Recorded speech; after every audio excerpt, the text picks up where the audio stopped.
I would like to share some geometry activities for elementary and middle level students. As many times happens, a picture book is a good way to begin. The picture book that I'm going to share is The Greedy Triangle, which is written by Marilyn Burns. It's illustrated by Gordon Silvera. I would also like to share that Marilyn Burns has been blogging some and has lots of good activities on her blog if you're interested in getting other good ideas. I'm a longtime math teacher with a passion for helping students enjoy learning math.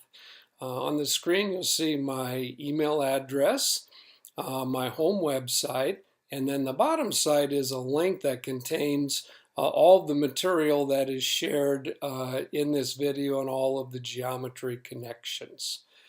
I'm only sharing enough of this book to kind of get a flavor of the story, and students will enjoy hearing the whole story from you. There once was a triangle, as most triangles are, always busy. The triangle spent its time holding up roofs, supporting bridges, and making music in symphony orchestra, catching the wind for sailboats, being slices of pie, and halves of sandwiches, and much, much more.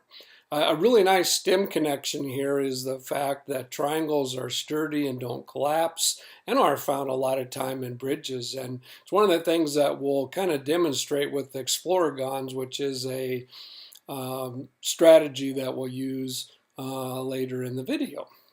One day the triangle grew tired of doing the same thing. He went to the local shapeshifter. I think I've had just one more side and one more angle, my life would be more interesting. Another plus for me as a shapeshifter, being a sci-fi person, I thought it was kind of a nice addition. Life changed in a wonderful way. The quadrilateral was happy with all the new things it could do. Most of all, it liked being the pages of books. His friends liked hearing the stories. And all through the book and illustrations show each of the shapes and all the things that they can do. Still feeling dissatisfied and saying there must be more to life, he went to the shapeshifter and added a side to become a pentagon, and then poof, a hexagon, a heptagon, an octagon, and on and on. Each shape found lots of uses, but he still wanted one more side. His sides became so small that he had trouble keeping his balance.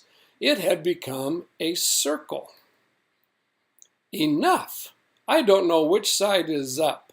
I want to be a triangle again. The triangle was delighted to have its old shape back again and kept itself very busy.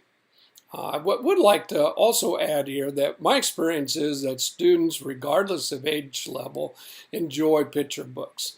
Picture books are one of the many strategies that elementary teachers use extensively that as students get older we use less and less of. And I know that I've shared picture books with students all the way through seniors in high school, and they always have a fun time with the picture books.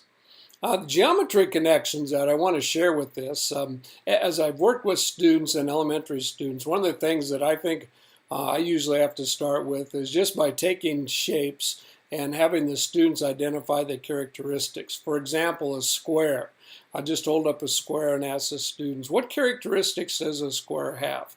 And they will come up with all sides equal, parallel sides, a right angle, those kinds of characteristics, and identifying all that would differentiate it from other shapes. And many times you have to kind of draw some things to kind of draw those characteristics out. And you go through the shapes, depending on the grade level, the shapes and the specificity that you want to get for the characteristics. Once that's done, I like this activity called peeking shapes.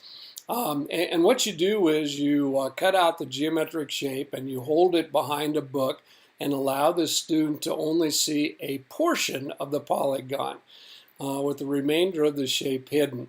And then you ask the students to guess the shape. What shape would be possible? Can it be more than one shape?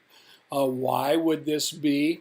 And then what you do is you rotate the shape or you pull it down so the shape is completely hidden, and then bring back up another portion, and then you ask the students the same questions.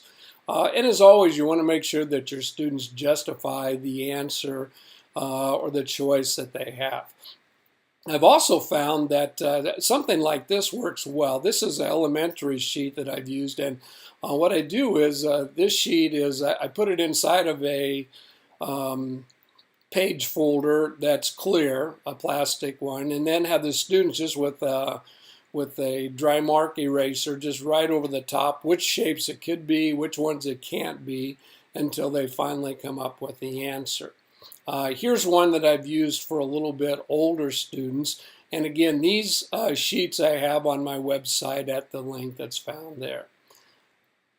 Another activity that I like is kind of a similar one, and what you do is you place the names of geometry shapes on a piece of paper, and then what you do is you tape the paper on the students' backs without them seeing what it is, and then they have to walk around the room and ask yes or no questions to try to decide the shape that's on their back.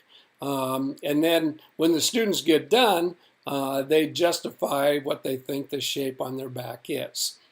Kind of a similar activity that I've done with this same one is with numbers, and you place questions on a student's back. For example, how many students attend our school, or how tall is the state capitol? The student goes around and guesses, gets guess from the other students, and then they have to guess the answer to the question that's on their back, as well as then to get the math part is to calculate the mean, median, mode, and range of that data. A couple of other related activities. There's a fun game called Polygon Capture from Illuminations that I've enjoyed playing with students. And then one that we're going to explore a little bit more is Exploragons from EAI Educations. And I recently came across this, and they are shapes that are kind of snapped together, and you can see in the picture here. They're various size shapes, and then students can explore with them as well as make different geometric shapes. So you can have the students, and we'll show you a little bit more in a video with that.